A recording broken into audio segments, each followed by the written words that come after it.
اللهم صل وسلم على سيدنا محمد الفاتح لما أغلق والخاتم. Bismillahirrahmanirrahim. Assalamualaikum warahmatullahi wabarakatuh. Alhamdulillahirabbil alamin, wassalatu wassalamu ala asyrafil anbiya'i wal mursalin sayyidina wa maulana Muhammadin wa ala alihi wa sahbihi wa man tabi'ahu ila yaumiddin. Subhanaka la ilma lana illa ma 'allamtana innaka antal alimul hakim. Rabbi shrah li sadri wa yassir li amri wa hlul 'uqdatam min lisani yafqahu qawli. Bapak-bapak, ibu-ibu, alim ulama, jadi pandai tokoh masyarakat, yang besar tak dihimbau gelar, yang kecil tak disebut nama, insyaallah kita semua dimuliakan Allah Subhanahu wa taala. Amin ya rabbal alamin. Hadis yang akan kita kaji subuh ini disebutkan dalam beberapa kitab. Ada dalam kitab Musnad At-Tayalisi, ada dalam kitab Musnad Ahmad bin Hanbal, ada dalam kitab Al-Mu'jam Al-Kabir Imam At-Tabrani. Diriwayatkan dari banyak kitab, banyak pula sahabat Nabi sumber periwayatannya. Ada hadis itu disebutkan dalam Rawahul Jamaah, ada dalam Sahih Bukhari, Sahih Muslim, Sunan Abi Dawud, Sunan Nasa'i, Sunan Tirmidzi, Sunan Ibni Majah. Tapi sahabat Nabinya cuma satu, Abu Hurairah. Tapi hadis yang kita kaji subuh ini sahabat Nabinya sampai 3. Pertama Anas ibnu Malik, yang kedua Abu Umamah, yang ketiga Jabir ibnu Samurah radhiyallahu anhum ajma'in. Allah meridai mereka. Nanti kalau ada orang yang mengatakan itu yang dikaji Ustadz Somad subuh Sabtu kemarin itu hadisnya dhaif itu. Memang kata Imam Ibnu Hajar Al-Haythami, hadis ini bila dilihat dari satu jalur periwayatan dhaif, karena ada satu rawinya yang dhaif. Tapi bila digabungkan dari banyak jalur periwayatan, jalur Musnad Tayalisi, jalur Ahmad bin Hanbal, jalur dari At-Tabrani, maka hadis ini naik derajatnya menjadi hadisun sahihun bisyawahidihi. Makanya tidak bisa menghukum satu hadis hanya melihat dari satu jalur periwayatan saja. Jangan menyimpulkan hukum dari satu ayat saja. Jangan menarik kesimpulan dari satu hadis saja. Jangan menghukum hadis itu sahih atau dhaif hanya dari satu jalur saja. Itu sudah metodologi para ulama. Nah, contoh lain hadis salat sunat tasbih. Itu jangan lagi salat sunat tasbih, dhaif itu. Kalau dilihat dari satu jalur dhaif, tapi karena jalur periwayatannya banyak, maka hadis ini naik derajatnya menjadi sahih li ghairi. Sahih tentang salat sunat tasbih. Hadis tentang mengusap wajah.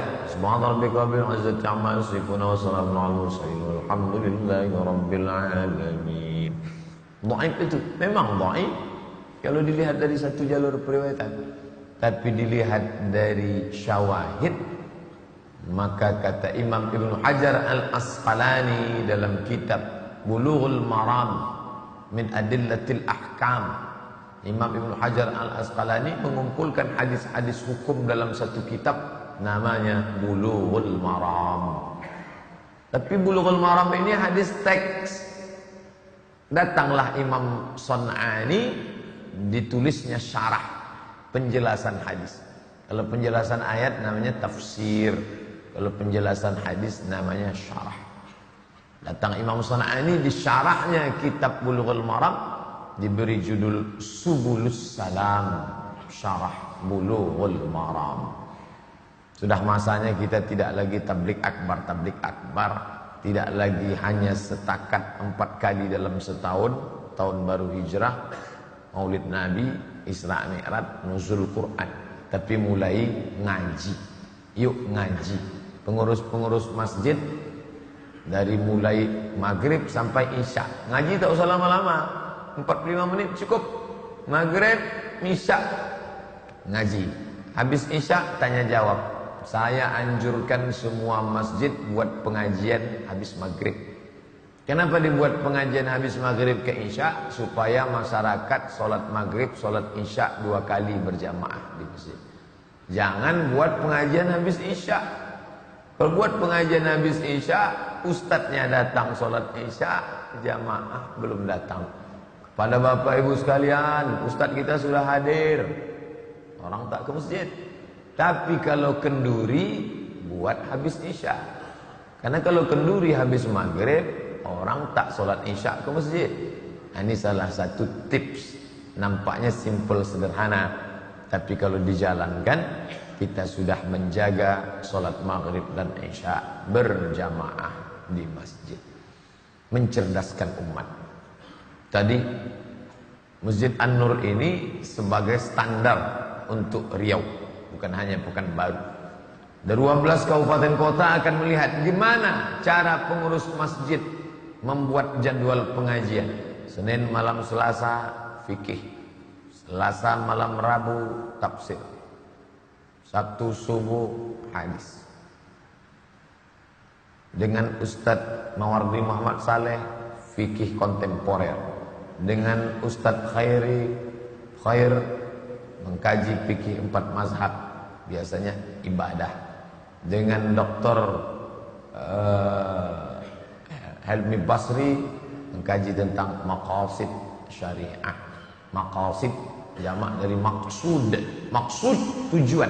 Apa tujuan dibalik diwajibkannya syariat ini? Itu dikaji karena memang Dr. Helmi Basri itu spesialis S3-nya maqasid syariah. Di Indonesia ini tak banyak. Di Jakarta ada 1, di Riau ada 1 yang memang betul-betul doktor maqasid syariah. Datang. Begitu juga masjid-masjid kita. Senin malam Selasa fikih, Selasa malam Rabu tafsir, Rabu malam Kamis hadis, Kamis malam Jumat baca Yasin, Jumat malam Sabtu akidah, Sabtu malam Ahad tablik akbar. Sehingga tak lagi ada alasan tidak ngaji. Ketertinggalan kita dulu, SMP tak belajar agama, SMA tak belajar agama, kuliah tak belajar agama, kita kejar lagi.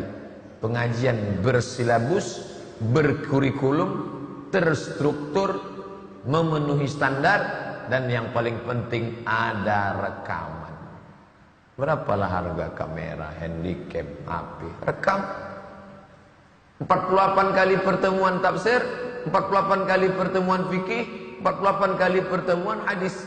Sehingga kita punya file-file, ada video, ada MP3, ada pula anak remaja kita yang pandai membuat transkrip, lalu kemudian dituliskan kembali sehingga menjadi buku 48 bunga rampai 3. Akhlak, akidah, fikih. Sehingga tidak lagi pengajian itu hanya sekedar menghabiskan kewajiban, menggugurkan kewajiban saja. Bapak Ibu yang dimuliakan Allah Subhanahu wa taala. Hadis ini sahihun bisyawahidihi. Sahih dilihat dari beberapa jalur periwayatan. Kalau ditelusuri jalur ini dari mulai yang menulis kitab sampai ke sahabat Nabi, ditemukan ternyata sahabat Nabinya 1, Abu Hurairah. Maka jalur-jalur yang banyak ini namanya syawahid, namanya mutaba'an. Mutabi' kalau 1, mutaba'an kalau banyak. Sahabatnya 1, tapi nanti bercabang ke bawah, namanya mutabi' atau mutaba'an. Tapi kalau ternyata setelah ditelusuri jalur-jalur riwayat ini, sahabat nabinya ada beberapa orang. Dari jalur ini naik ke atas sahabat nabinya Anas bin Malik. Dari jalur ini naik ke atas sahabat nabinya Abu Umamah. Dari jalur ini naik ke atas sahabat nabinya Jabir bin Samurah. Walaupun semuanya nanti bersumber ke Nabi. Kalau sahabat Nabinya banyak, namanya syawahid. Itu beda syawahid dengan mutabik atau mutaba'an. Tak terlalu penting bagi kita yang mengkaji makna, tapi amat sangat penting bagi akademisi, intelektual, adik-adik, anak-anak kita yang sedang mengkaji ilmu hadis. Kita lanjutkan bunyi teks hadisnya. Qala Rasulullah sallallahu alaihi wasallam, Rasulullah bersabda, "Inna akhwafu, akbaru, a'zamu." Tapi kalau masuk huruf inna, maka berubah ujungnya menjadi inna akhwafa, inna akbara, inna a'zama. Ada pertanyaan kemarin, Ustaz, mana yang betul Pak Ustaz? Muhammadar Rasulullah atau Muhammadur Rasulullah? Kalau tak ada penyebab apa-apa, asal dalam bahasa Arab Muhammadun Allahu. Tapi kalau sudah masuk inna, innallaha wa malaikatahu yusalluna 'alan nabi. Muhammadun. Tapi kalau sudah masuk inna, anna, asyhadu anna Muhammadan Rasulullah. Ada salah satu ustaz berceramah, kata dia tak boleh Muhammadan, apapun yang terjadi harus Muhammadun. Ngadu jamaah ke saya, Ustaz, kata ustaz kami tak boleh Muhammadan, harus Muhammadun. Yang tak boleh jadi Muhammadan di selamanya Muhammadun itu Ustaz Muhammadun Hizbut Tahrir. Adapun Nabi Muhammad SAW kalau masuk inna atau anna Muhammadan. Asyhadu anna Muhammadar Rasulullah. Anna, inna. Itulah perlunya belajar ilmu nahwu, gramatikal bahasa Arab.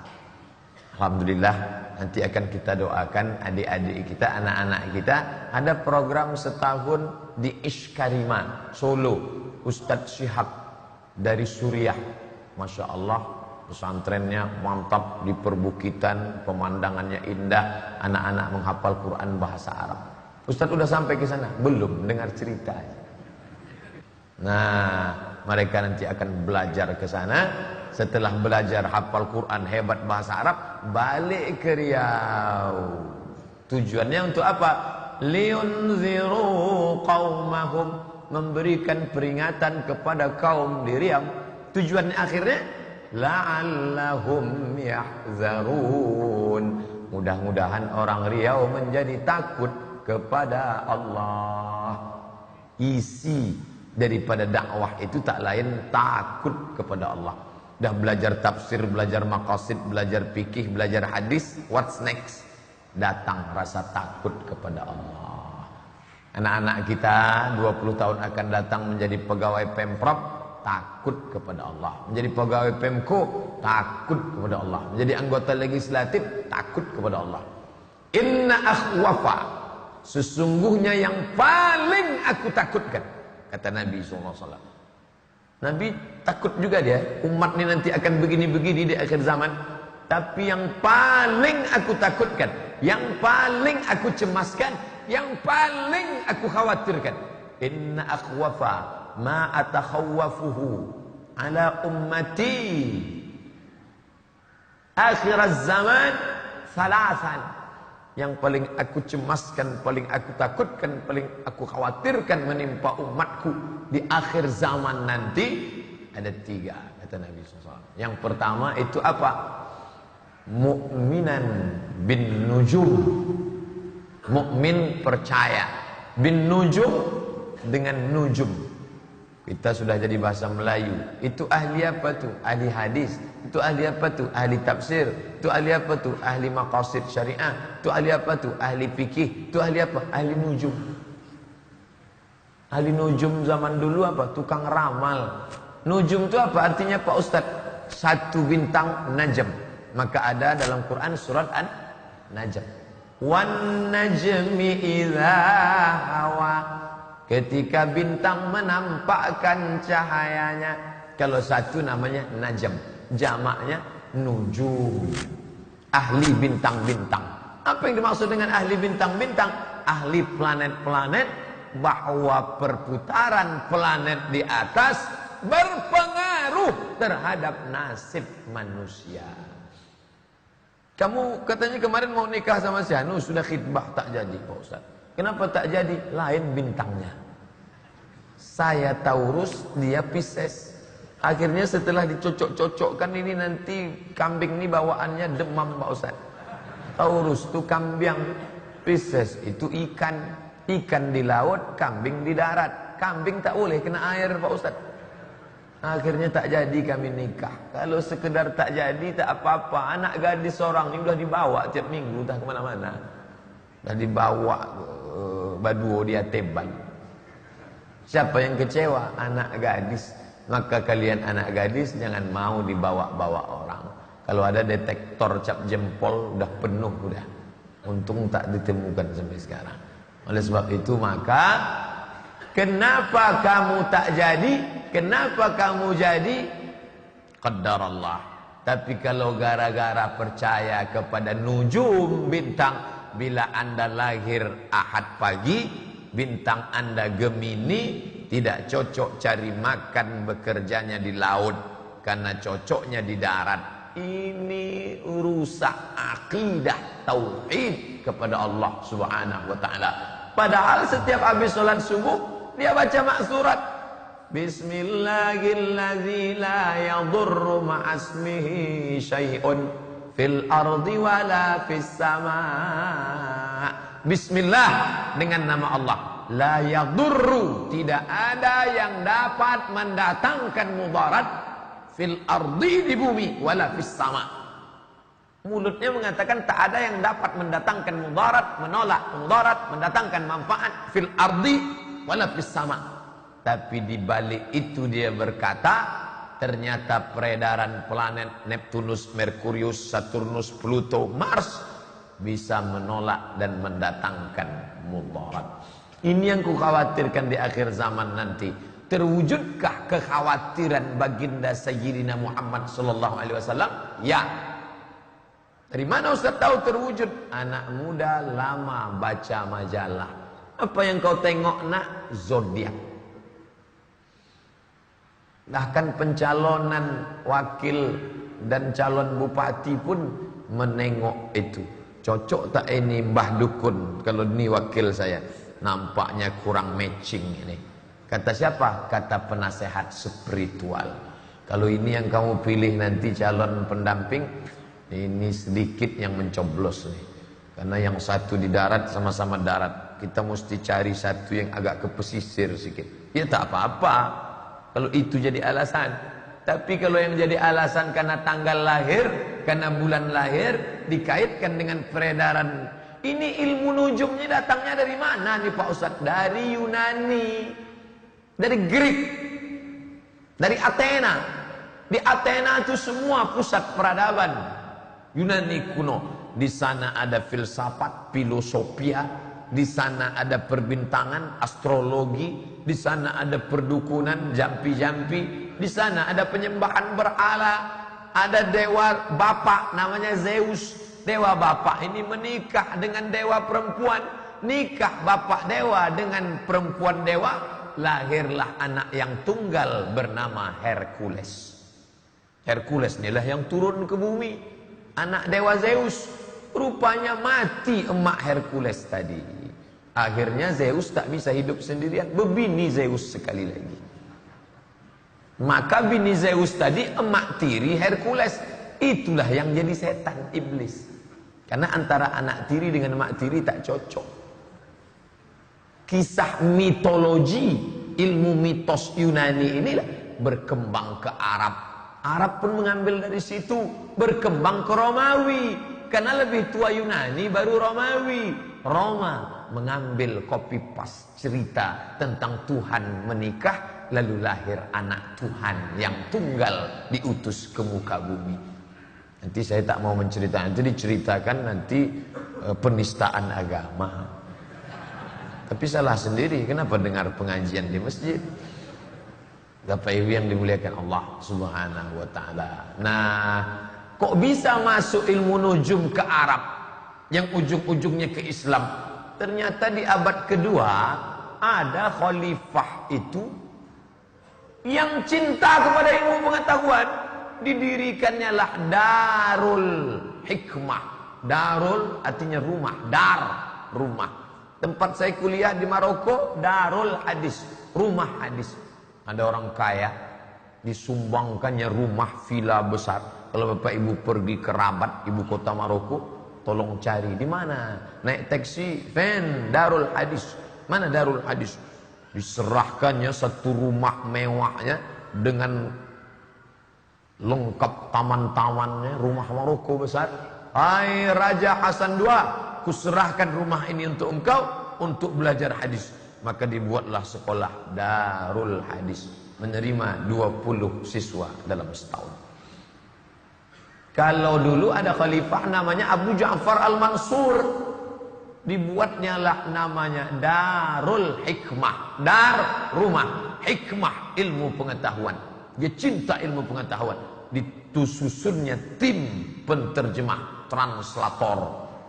Semua kitab-kitab Yunani, kitab kedokteran, kitab, cuman waktu itu tidak ada fit and proper test, tak disaring. Kitab nujum pun masuk, kitab rajah-rajah pun masuk. Itu makanya kitab-kitab rajah-rajah, ada bintang, ada bulan, ha koku. Itu semua, itu datangnya dari mana? Dari Yunani itu. Abad kedua Hijrah. Darul Hikmah. Kata itulah yang diambil di Pekanbaru jadi pesantren Darul Hikmah. Dar artinya rumah, hikmah, ilmu pengetahuan, rumah ilmu pengetahuan, didirikan oleh Abu Ja'far Al-Mansur, orang yang cinta sezaman dengan Imam Malik bin Anas, abad kedua Hijrah. Ketika orang Eropa, Jerman, Prancis, Inggris baru belajar menulis nama, orang Arab Islam sudah menerjemahkan kitab-kitab Yunani kuno ke dalam kerajaan Islam Bani Umayyah. Dikembangkan oleh Bani Abbasiyah, perpustakaan terbesar di Baghdad, Irak. Ketika datang Genghis Khan, Hulagu Khan mengobrak-abrik dari bangsa primitif Mongol, mereka hancurkan perpustakaan itu. Nah, siapa yang mengcopy pas peradaban Islam itu?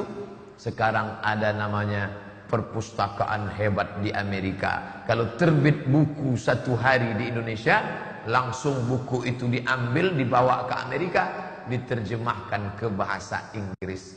Siapa yang mengambil buku kerajaan Siak Sri Indrapura, manuskrip di kerajaan Pelalawan, tulisan-tulisan tangan dari kerajaan Indragiri? Kenapa kita tak punya lagi sekarang? Diambil oleh Belanda, tersimpan rapi di kerajaan Leiden. Makanya kalau ada anak kita belajar ilmu filologi, manuskrip tulisan tangan kuno, kemana perginya? Leiden, Belanda. Karena mereka ketika menjajah kita, tidak hanya mengambil rempah-rempah, mengambil kemiri, mengambil cengkeh, mengambil buah pala, tapi juga mengambil buku-buku klasik kita, dibawalah ke Belanda, dibawa ke perpustakaan Amerika. Makanya kalau kita mau maju, kita mesti kembangkan lagi kitab-kitab perpustakaan Islam. Alhamdulillah, kita punya perpustakaan besar, Suman HS. Saya pun naik ke atas, bertanya, di mana ruang manuskrip Pak? Kata petugasnya, manuskrip itu apa Pak Ustaz? Dulu 10 tahun yang lalu, saya pulang 2008. Sekarang sudah ahli, saya pun tak pernah lagi ke sana.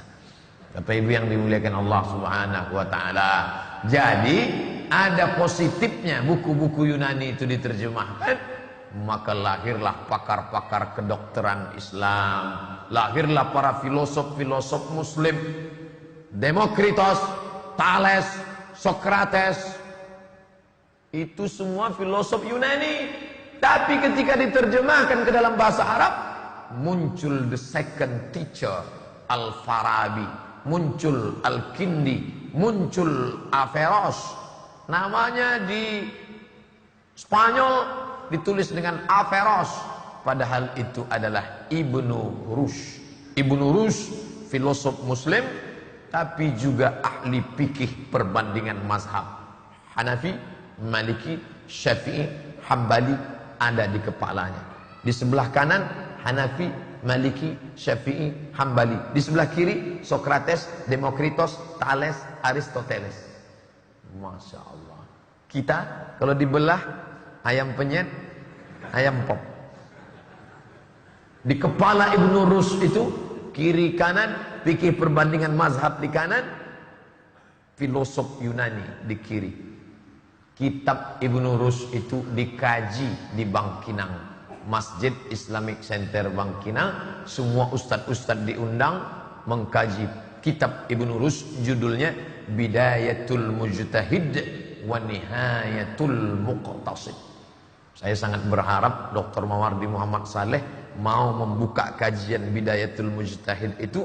Ustadz-ustadz IKMI, MDI, IKADI, Ittihadul Mubalighin yang tak paham tentang perbandingan mazhab, duduk kita bersama. Kenapa ini bisa begini? Kenapa bisa ada ikhtilaf?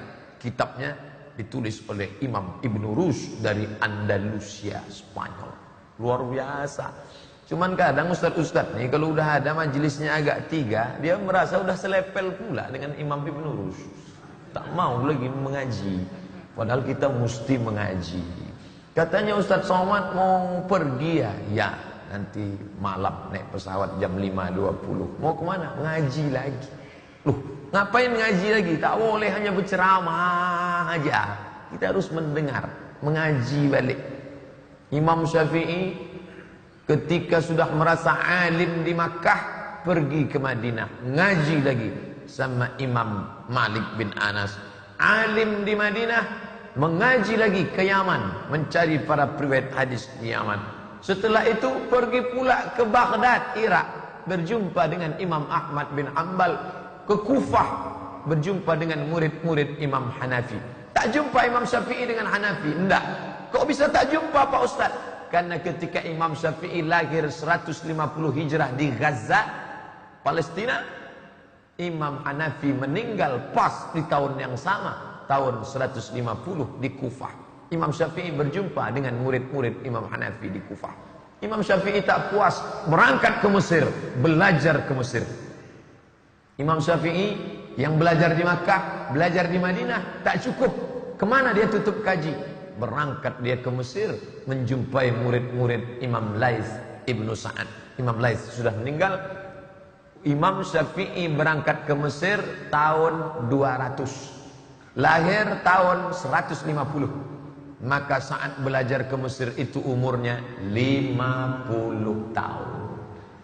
Kami ini udah tua Pak Ustaz, tak menangkap lagi. Umurnya berapa? 45. La ilaha illallah Muhammad Rasulullah.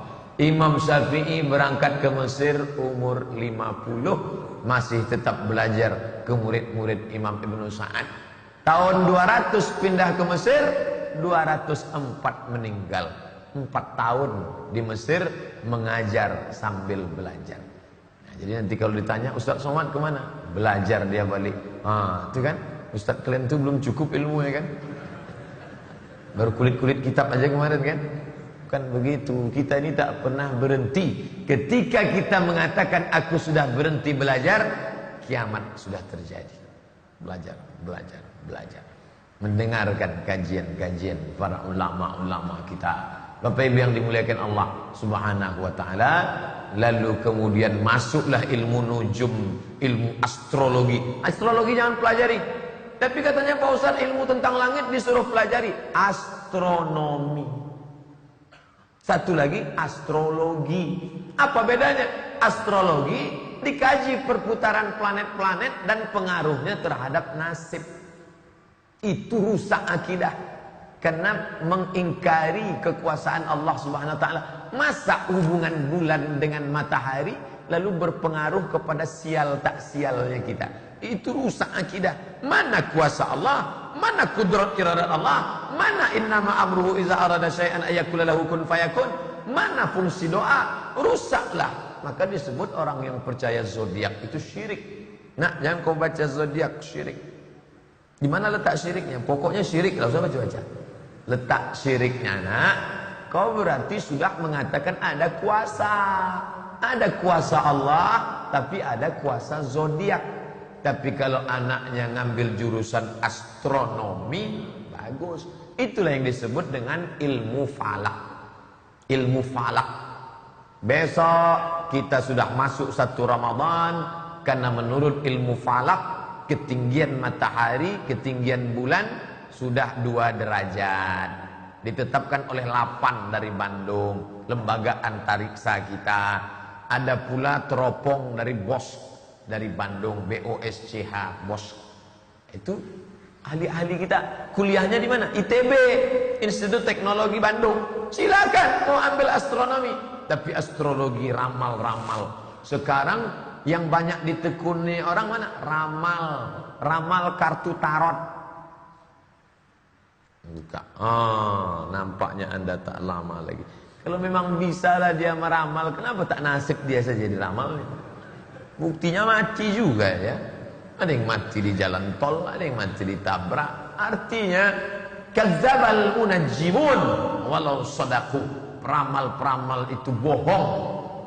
Tapi betul-betul terjadi Pak Ustaz. Kebetulan saja. Datanglah mereka bertanya ke Nabi SAW. Ya Rasulullah, ya kenapa peramal-peramal itu kalau bercakap betul-betul terjadi? Mereka punya jin, punya setan. Lalu jin setannya itu istaraqas sam'a, mendengar-dengar, mencuri-curi pendengaran, naik ke langit, nguping. Dapatnya kabar-kabar kecil, dibumbuinya dengan 100 dusta. Bimi'ati kadzibah, 100 dusta. Dibisikkannya balik ke peramal-peramal. Rata-rata beramal-peramal berkawan dengan jin, hantu, setan, genderuwo, jembalang tanah, suster ngesot, Dracula. Itu jin semua. Cuman beda negeri, beda tempat, beda nama, beda karakter. Jin dari Cina itu hantu melumpek-lumpek. Jin dari barat itu yang mau makan daging. Jin dari Amerika itu yang naik Harley Davidson, Dracula. Yang paling payah jin tempat kita. Naik Dracula, bensin mahal, itulah suster ngesot. Togak pun tak sanggup lagi. Itu jin semua. Tuyul, Mbak Yul, Aladin. Namanya Alaiddin. Orang barat payah menyebut Alaiddin, maka disebut Aladin. Dia punya ceret kecil, asal digosoknya ceret itu keluarlah jin itu. Itulah yang jadi iklan. Itu keluar wani piro. Sampai jin pun tahu pula duit sekarang. Disosialisasikan itu semua, meramal. Maka dalam Islam diajarkan selesai salat la ilaha, tak ada kuasa, la ma'budu bihaqqin illallah, tak ada yang disembah kecuali Allah, la maujuda bihaqqin illallah, tak ada yang sebenar-benar wujud kecuali Allah, la mahbuba bihaqqin illallah, tak ada sebenar-benar dicinta kecuali Allah Subhanahu wa taala. Sekali berani mengatakan la, tidak ada perbintangan, la, tidak ada ilmu nujum, la, tak ada kuasa setan, la, tak ada kuasa perbintangan, la ilaha illallah. Putus kaji. Afdhalul zikri fa'lam annahu la ilaha illallah, la ilaha illallah, la ilaha illallah. Jangan lagi la ilaha tapi masih percaya kepada itu berpengaruh. Kamu kenapa asik membaca itu? Saya tak percaya Pak Ustaz, hanya sekedar nengok-nengok aja. Lain kata mulutmu, lain kata hatimu. Ku khawatirkan nanti di akhir zaman, kata Nabi. Bahkan yang paling aku cemaskan adalah mereka mukminan bin nujum, percaya kepada nujum. Biasanya yang muda-muda ini, tapi yang tua pun tak kalah juga percaya. Alhamdulillah Pak Ustaz, kami tak percaya. Alhamdulillah. Selanjutnya yang kedua, setelah mukminan bin nujum, apa dia? Kata Nabi sallallahu alaihi wasallam, inilah yang aku khawatirkan lagi, kata Nabi sallallahu alaihi wasallam. Apa dia? Takdziban bil qadri.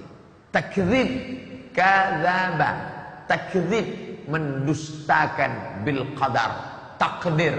Tak percaya kepada takdir. Saya Pak Ustaz, setelah saya tengok-tengok kemunduran umat Islam ini gara-gara percaya kepada takdir. Jadi kalau gitu kita sunat sajalah rukun iman yang 6 nih. antu'mina billah wa malaikatihi wa kutubihi wa rusulihi wal yaumil akhir wa biqadri. Takdir kita buang aja. Jadi rukun iman tinggal 5 saja. Yang salah bukan rukun imannya, Mas, tapi pemahaman engkau tentang takdir itu yang tak betul. Jangan lepaskan ayat-ayat hadis-hadis takdir dari konteks kehidupan salafus saleh.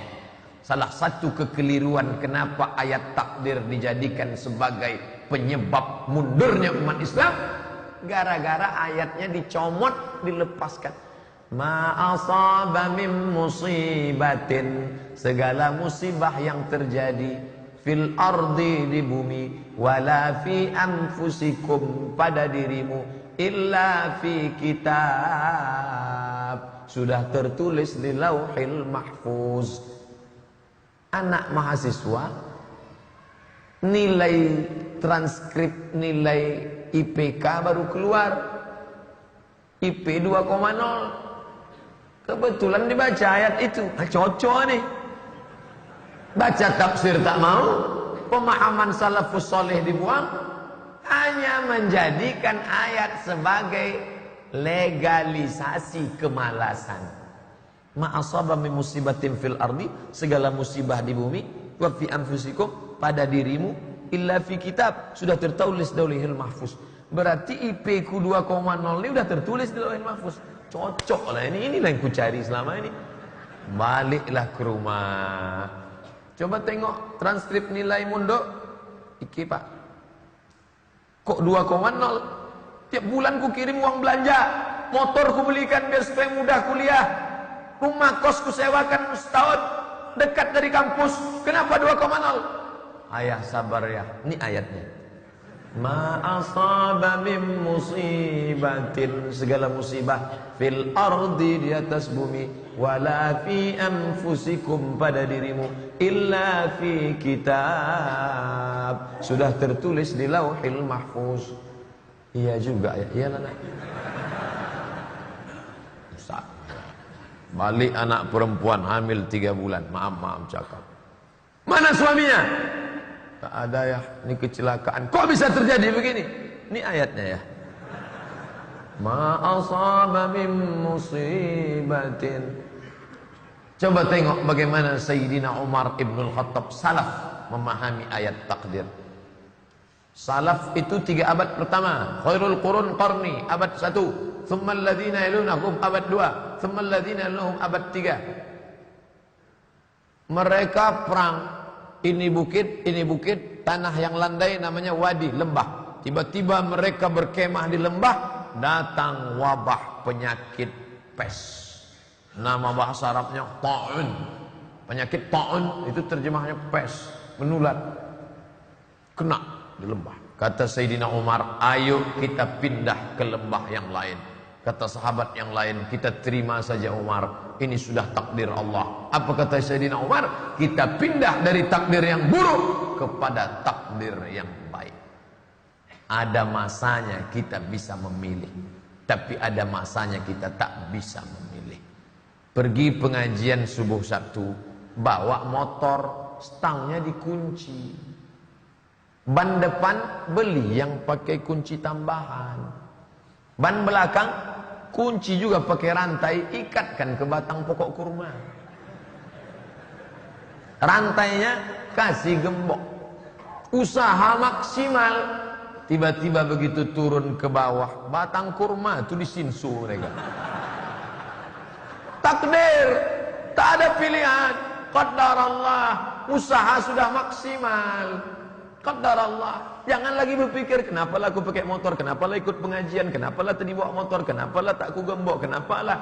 Kalau sudah terjadi, jangan lagi kau berkata kalaulah dulu, kalaulah dulu, kalaulah dulu, kalaulah dulu. Karena kalau itu pintu setan masuk, maka katakan qadar Allah, takdir Allah. Tapi usaha sudah maksimal. Pahami takdir dengan baik menurut pemahaman salafus saleh. Itu makanya kita disuruh mengikut salaf. Mengikut salaf. Mengikut salaf itu pemahaman salafus saleh. terhadap Quran dan Sunnah. Jangan lepaskan, jangan dicomot teksnya. Sedang SMS, WA saja kadang kalau kita lepaskan dari konteksnya membingungkan. Tapi begitu kita tahu kronologis ceritanya, oh ternyata begini pemahamannya. Makanya ceramah jangan dipotong-potong. Ceramah Ustadz Somad dipotong, disunat, dilepaskan jadi konteksnya, lalu ditempelkan ke sini, ditarik kesimpulan Abdul Somad membenarkan bom panci. Ini kan goblok bin Bahlul. Udah jelas konteksnya di situ. Pertanyaan, Ustadz, bagaimana kejadian bom bunuh diri di Palestina saat perang? Kasusnya Palestina, umat Islam lemah melawan Israel laknatullah saat perang. Lalu Ustaz Somad menjawab, itu bukan bom bunuh diri, itu adalah gerakan mati syahid. Dalilnya saat perang Uhud, pasukan kaum kafir sudah merebut kekuasaan, mengepung Nabi. Lalu datang seorang sahabat mencabut pedangnya, dia masuk ke gerombolan musuh. Dapat dipastikan 99,9% dia akan mati syahid. Dia masuk ke dalam, dia kibarkan pedangnya dan berakhir dengan kematian. Nabi tak melarang. Dan Syekh Ibnu Utsaimin mengatakan itu bukan mati konyol, itu mati syahid.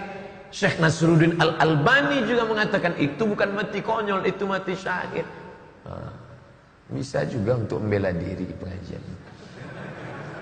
Bapak Ibu yang dimuliakan Allah, jangan melepaskan teks dari konteks. Makanya belajar tafsir, pahami asbabun nuzul. Belajar hadis, pahami asbabul wurud.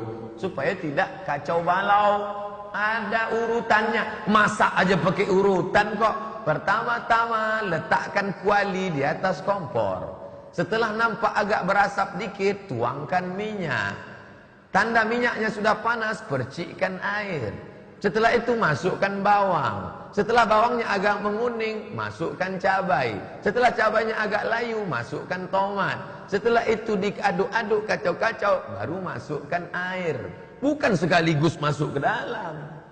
Pandai Ustaz masak, 4 tahun masak di Mesir.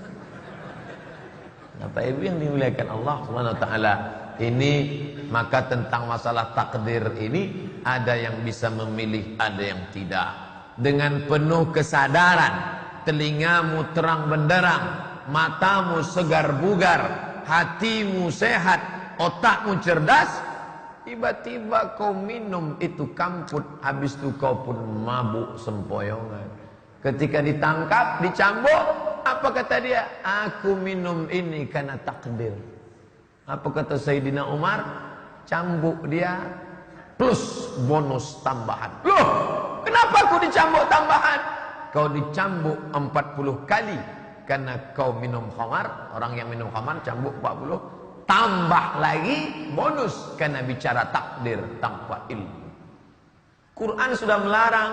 Innamal khamru khamar wal maisir judi wal ansab, menyembelih binatang untuk berhala, wal azlam, mengundi nasib, rijsun najis min amal syaitan, perbuatan setan, fajtanibu, jauhi. Quran melarang, akal pula melarang. Ini kalau kau minum, akal kau hilang. Kalau akal kau hilang, kau tak bisa membedakan mana kawan, mana lawan, mana bini orang, mana bini kau. Akal mengatakan. Makanya gubernur Papua melarang penjualan khamar di Papua. Dia tahu orang Papua suka minum khamar. Nanti kalau minum berkelahi bunuh-bunuhan. Gubernur Papua yang non-muslim mengatakan jangan jual sembarangan khamar. Nanti bisa musnah orang Papua gara-gara ini. Mereka tak baca Quran, tak baca hadis. Lalu dari mana dia melarang? Akal. Afala taqilun. Kenapa kalian tak mau pakai akal? Pakai akal, akal. Kurang akal, minum aja akal. Ibu yang dimuliakan Allah Subhanahu wa taala. Ini penting. Maka pahami takdir. Tapi kita tak boleh ejek dia. Hei Cina. Tak boleh. Hei Batak. Tak boleh. Karena dulu mereka tidak pernah memilih ingin jadi Batak atau ingin jadi Cina. Memangnya ada malaikat ngasih kertas multiple choice. A. Bata. B. Bata. C. Cino. D. Tidak ada. Itu bukan dia yang memilih. Allah memilihkan. Ada masanya kita bisa memilih. Ada masanya kita tak bisa memilih. Makanya kalau ada ibu-ibu mencampakkan anaknya karena buta tak bisa menengok, malu punya anak cacat, masukkan ke kardus, campakkan. Kau sudah menolak takdir. Karena dulu Allah meniupkan roh itu melalui malaikat masuk ke dalam rahimmu, kau tak memilih. Makanya ibu berkata, nak, aku tak pernah memilih engkau, Allah lah yang sudah memilihkan engkau menjadi anakku. Si anak pun akan berkata, mak, aku tak malu punya emak macam engkau, karena aku tak pernah memilih engkau.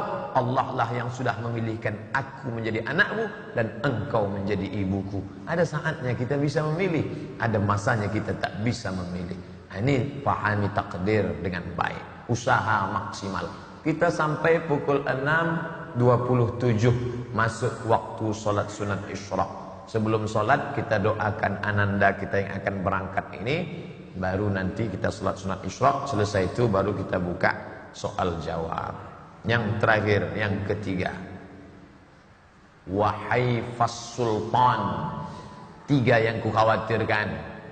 Imanan bil nujum, percaya kepada nujum. Yang kedua, takziban bil qadar. Yang ketiga, haifas sultan. Sultan itu diambil dari kata sultah. Sultah, kekuasaan. Sultan, orang yang berkuasa. Sultan Syarif Qasim, Sultan Hasan al-Bolqiyah, Sultan Hamengkubuwono. Yogyakarta itu Jawa, tapi ketika pakai Sultan, Sultan Sri Sultan Hamengkubuwono. Karena orang kita payah menyebut po, maka disebutnya Sultan. Sudah jadi kata serapan. Haifas Sultan, haifa artinya jur, jahat, batil, zalim. Yang ku khawatir yang ketiga nanti, sempurnalah dia. Masyarakatnya suka ramal-meramal, tidak bisa berjihad karena salah paham tentang takdir.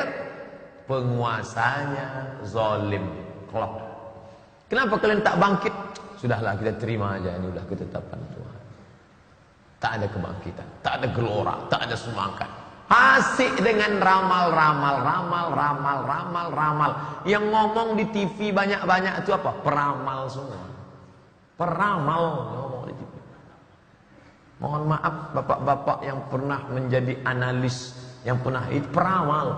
Menurut prediksi kami akan terjadi gejolak yang luar biasa dengan tak ada terjadi apa-apa.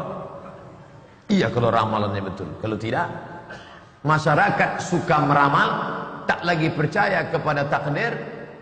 Penguasanya pula zalim. Komplitlah penderitaan. Haifas Sultan, orang yang berkuasa tak takut pada Allah, menindas yang lemah tak mau bangkit karena menganggap itu sudah takdir Tuhan.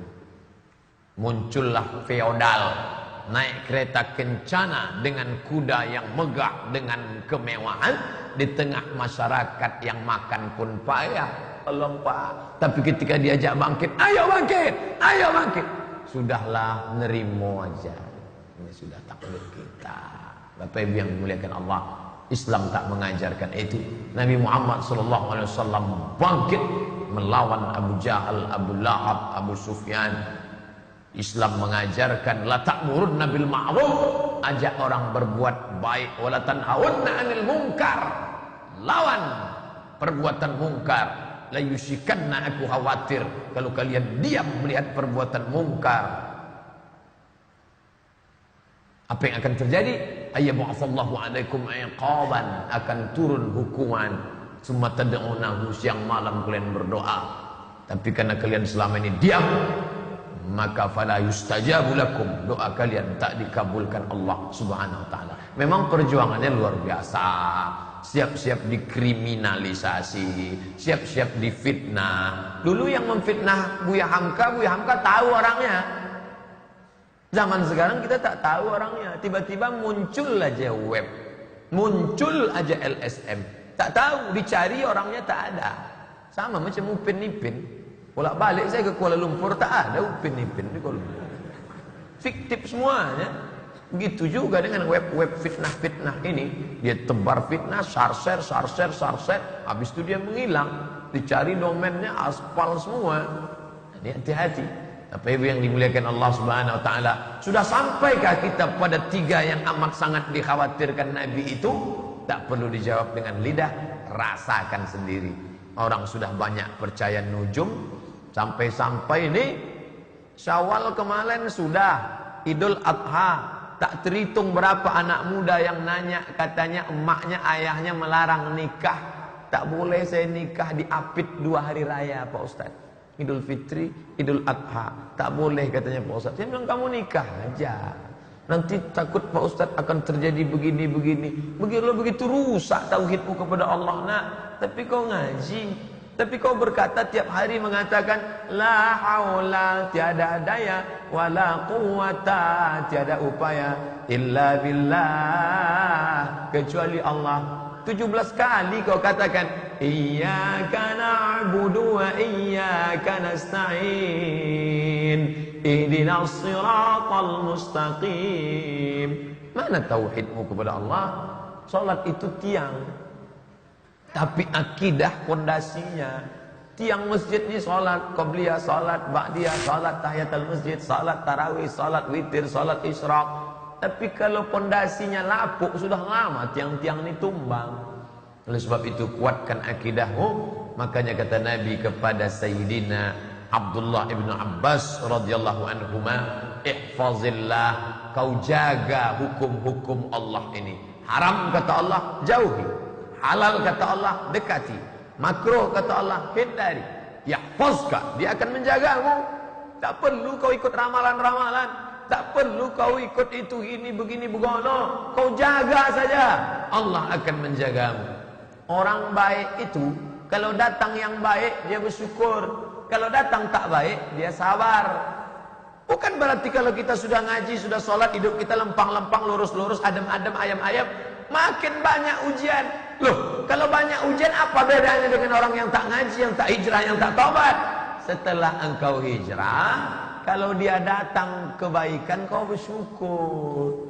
Tapi kalau kau datang yang tak sesuai dengan kemauanmu, kau bersabar. Nabi pun meninggal anaknya, meninggal istrinya, meninggal ayahnya, tapi dia bersabar. Jangan anggap Allah, kata Ustaz Somad, kalau sudah ngaji dekat sama Allah, ujian tak datang.